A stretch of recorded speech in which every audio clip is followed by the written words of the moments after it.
Olá, sejam bem-vindos a mais um vídeo da série Estudando o Evangelho segundo o Espiritismo. Nós continuamos a estudar o 16º capítulo do livro, que tem o título Não se pode servir a Deus e a Mamon. Agora vamos nos concentrar sobre o item Jesus em casa de Zaqueu. Esse item corresponde ao subitem 4 do capítulo 16 e é composto por uma passagem do Novo Testamento. Antes de fazermos o nosso resumo desse item, vale a pena comentar que, se nos itens anteriores nós éramos capazes de apreender aquilo que Kardec queria nos orientar através do título do item, dizíamos que esses títulos que Kardec dá aos itens não estão no Novo Testamento. Nesse item nós teremos que nos esforçar um pouquinho mais. O item anterior era, por exemplo, preservar-se da avareza. Então o ensinamento já estava no título do item. Aqui, Kardec escreve apenas Jesus em casa de Zaqueu. Então vamos ter que nos esforçar um pouquinho mais para encontrar o ensinamento moral que nós podemos tirar dessa passagem do Novo Testamento e que está aqui com esse título no Evangelho segundo o Espiritismo. Em resumo, nós podemos então dizer que o item mostra a disposição e a atitude de Zaqueu diante de Jesus. E por que essa disposição e essa atitude de Zaqueu foram importantes e são importantes para nós?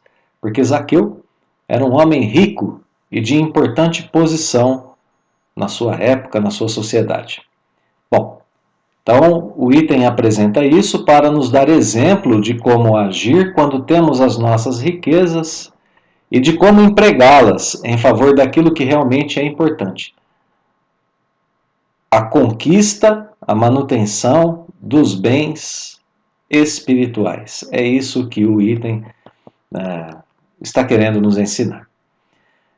Ideia de continuidade.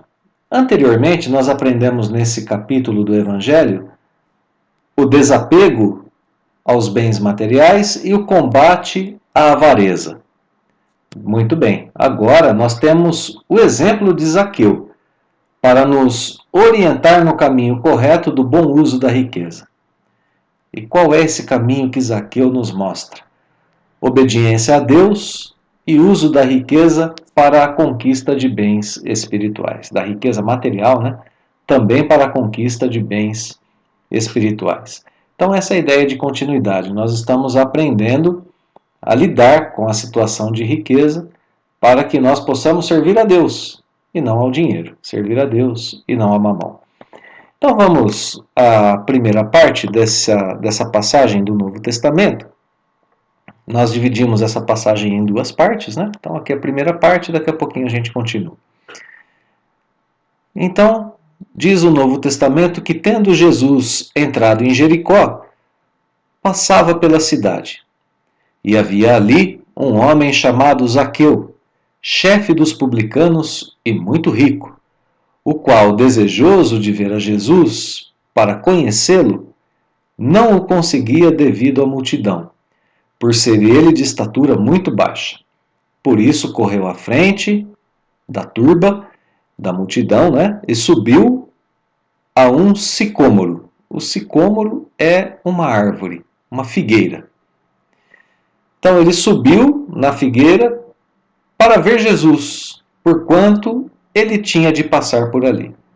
Chegando a esse lugar, Jesus dirigiu para o alto o olhar e vendo-o, disse a Zaqueu, Zaqueu, dá-te pressa em descer, porquanto preciso que me hospedes hoje em tua casa. Zaqueu desceu imediatamente e o recebeu jubiloso. Alegre, feliz. Vendo isso, todos murmuravam a dizer, ele foi hospedar-se em casa de um homem de má vida.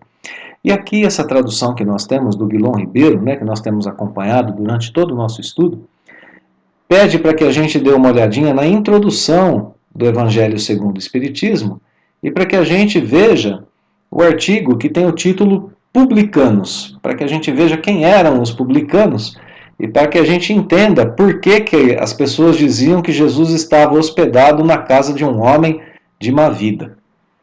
Bem, os publicanos eram as pessoas que cobravam impostos do povo judeu, do povo hebreu, e transmitiam essa cobrança de impostos a Roma. O povo hebreu era um povo, naquela época, dominado politicamente pelo Império Romano, e o Império Romano cobrava impostos do povo judeu.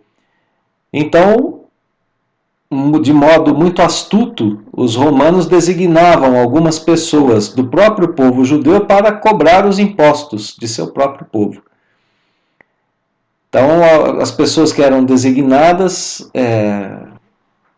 eram muitas vezes esses publicanos, né? Pessoas que eram da própria sociedade e que tinham essa incumbência de receber os impostos e passá-los a Roma. Então é claro que o povo hebreu, o povo judeu naquela época, tinha esse rancor a respeito dos publicanos. Eles entendiam que os publicanos eram pessoas de má vida, pois haviam cedido ao Império Romano e estavam ali prejudicando o povo judeu. Era esse o entendimento do povo, daquele povo naquela época, né? Então eles tinham esse rancor que era dirigido aos publicanos, o que complicava bastante a vida dessas pessoas naquela época, na época de Jesus. Bom, então vamos agora que a gente entendeu, né, esse problema, né, de Zaqueu ter recebido Jesus, esse problema gerado, né, para as pessoas que viram isso, por isso que elas diziam que Jesus estava na casa de um homem de má vida, né? Bom, passagens aqui, coisas interessantes dessa primeira parte do parágrafo. Zaqueu queria conhecer Jesus. E para que isso acontecesse, ele sabia que ele tinha que vencer algumas dificuldades que estavam além dele. Uma dessas dificuldades era a grande multidão que envolvia Jesus enquanto o mestre estava passando ali por Jericó, a cidade, né, onde Zaqueu estava. Então, Zaqueu tinha que vencer essa multidão e, além disso, ele tinha que vencer também a sua baixa estatura. Bom, não se fez de rogado, né? Zaqueu, como se diz no popular, não se fez de rogado, não economizou nenhum tipo de esforço para conseguir o que ele queria. Ele passa à frente da multidão, percebe que Jesus tinha que passar por um lugar onde havia uma árvore um pouco mais alta, então ele sobe na árvore. Assim ele vence também um tipo de dificuldade que poderia ser uma dificuldade agora não externa, nem multidão e nem a sua estatura, mas uma dificuldade interna. Por exemplo, né, por ser publicano, por já ser mal visto pelas pessoas, poderia pensar Zaqueu talvez que isso, né, o impediria de estar ali buscando Jesus. Talvez essa situação dele causasse o sentimento de que ele não deveria estar ali, de que deveria esperar talvez uma outra oportunidade. Essas dificuldades que todos nós temos, né, de vencer a nossa condição terrena para nos aproximarmos de Jesus. Vencer internamente, né, a nossa condição, às vezes de espíritos que erram, de pessoas que da opinião alheia, né, o que os outros vão pensar se eu estiver perto de Jesus, ou se eu passar a seguir-lhe, se eu passar a estudar os ensinamentos de Jesus, o que os outros vão pensar? Até isso Zaqueu venceu, né? Se é que ele tinha, a gente não sabe. Mas pode ser que ele tenha vencido também esse obstáculo interior, né? O sentimento de querer ver Jesus era maior do que o desconforto ou do que a vergonha de estar ali em meio à multidão naquele momento. Para que isso acontecesse, ele precisou então correr, precisou adiantar-se à passagem do Mestre, precisou se preparar de alguma forma para poder ver Jesus. Todos esses simbolismos estão aqui nessa primeira passagem, né? Nesse primeiro excerto do trecho que a gente está estudando, né? Do texto que nós estamos estudando. Então, depois que tudo isso aconteceu, Jesus percebe que Zaqueu está na árvore, subiu na árvore, e então Jesus se dirige a Zaqueu e pede a ele uma segunda preparação, né? Até aqui você foi bem, mas tem uma segunda coisa que você tem que fazer, Zaqueu. Desce e vai para sua casa, pois eu vou me hospedar na sua casa hoje. Então se prepara que eu vou até lá. Como que Zaqueu se prepara? Ele provavelmente arrumou a sua casa e recebe Jesus feliz, jubiloso. Então tudo isso é importante para a gente entender o contexto geral daquilo que está acontecendo aqui, né? Não é simplesmente receber Jesus. É preciso a vontade de vê-lo, é preciso o querer, é preciso o esforço íntimo, o esforço físico talvez, o esforço interno. É preciso a organização da sua vida para recebê-lo. E quando o recebe, o recebê-lo feliz, né? Por ter conseguido. Bem, depois de tudo isso ter acontecido, os comentários recaem sobre os dois, né? Os comentários da multidão recaem sobre os dois. As pessoas deveriam estar dizendo, como assim, né? Jesus, o Messias, se hospedando na casa de um homem de má vida, de um publicano, de um cobrador de impostos. Então, o julgamento dos homens recaindo sobre os dois e tranquilidade plena, né? Tranquilidade absoluta, tanto de Jesus, que sabia muito bem o que estava fazendo, sabia por que ia até a casa de Zaqueu, e de Zaqueu, que sabia exatamente por que também queria receber Jesus. Então, tranquilidade absoluta, obstáculo nenhum nesse comportamento da multidão, né? Então vejamos, até aqui o parágrafo apresenta para nós uma situação, que é a situação de Zaqueu, chefe dos publicanos, que era uma classe mal vista, odiada até em certo ponto. Era um homem muito rico, invejado, mas que se esforça para se aproximar de Jesus e para hospedá-lo em sua casa. Então essa é a situação, né? E depois a multidão com seus comentários e a multidão com seus pensamentos. Vamos à segunda parte e última parte dessa passagem do Novo Testamento. Entretanto, Zaqueu, pondo-se diante do Senhor, né, já tendo recebido Jesus em sua casa, lhe disse, Senhor, dou a metade dos meus bens aos pobres, e, se causei dano a alguém, seja no que for, indenizo-o com 4 tantos. Ao que Jesus lhe disse, esta casa recebeu hoje a salvação, porque também este é filho de Abraão, visto que o Filho do Homem veio para procurar e salvar o que estava perdido.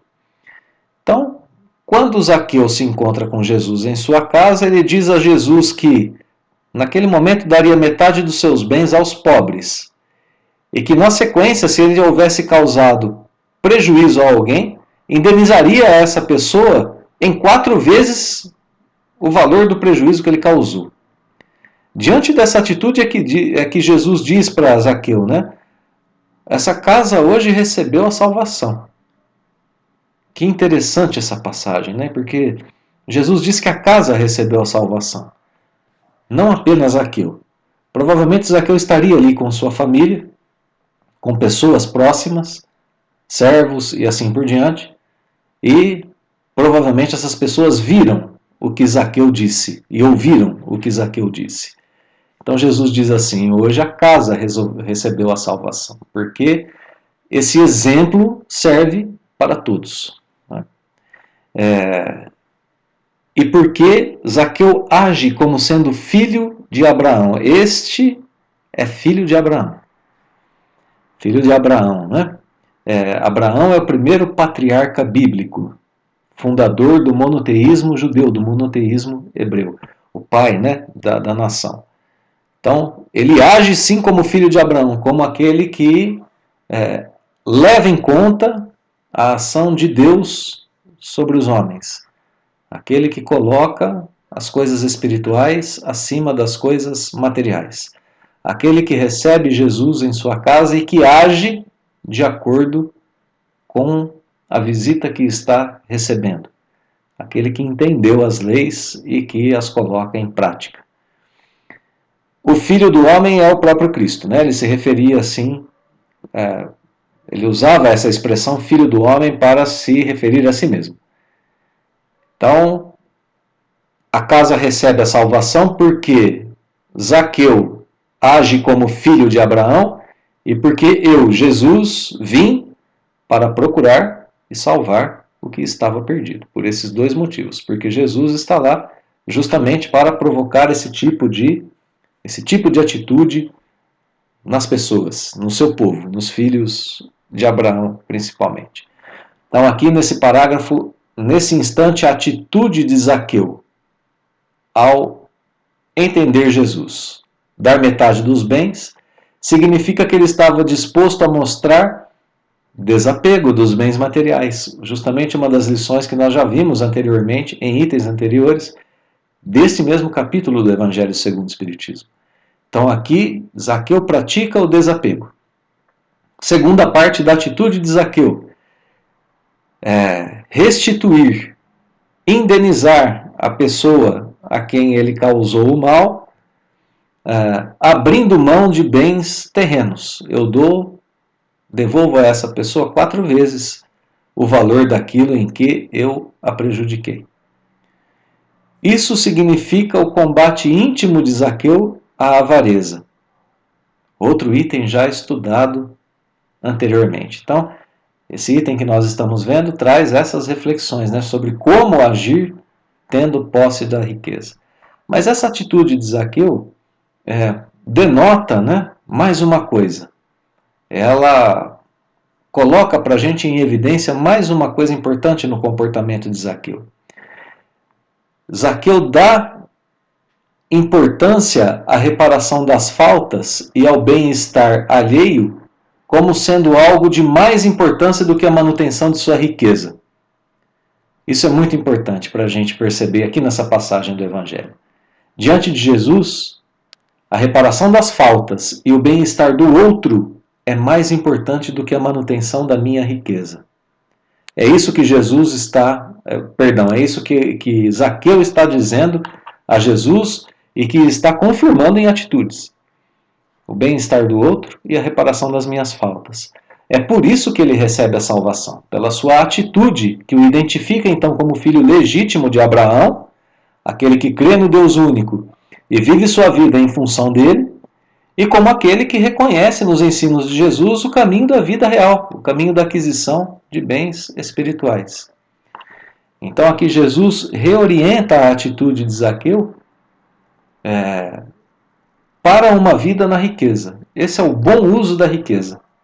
Colocarmos esses princípios acima da própria riqueza, né? Colocarmos a convivência com Jesus acima da riqueza e a convivência com o próximo, no bom uso da riqueza. Bom, que bom uso é esse? Não sermos avarentos e não termos apego excessivo à riqueza terrena. Colocar o bem-estar alheio e a restituição das faltas acima da manutenção da riqueza terrena. Essa passagem do Evangelho, portanto, é uma passagem belíssima, né? Fechando, esse parágrafo, essa passagem do Novo Testamento, mostra a atitude de alguém que está interessado na descoberta e na vivência dos valores espirituais e os coloca como mais importante do que os bens materiais. De certa forma, dando um exemplo às passagens que nós estudamos anteriormente, aqui mesmo nesse capítulo do Evangelho segundo o Espiritismo já, né? no próprio capítulo 16. Então nós vamos concluir esse estudo dizendo que Zaqueu reorganizou ali a sua vida, naquele momento em que ele se encontra com Jesus. Colocou os bens espirituais em primeiro lugar,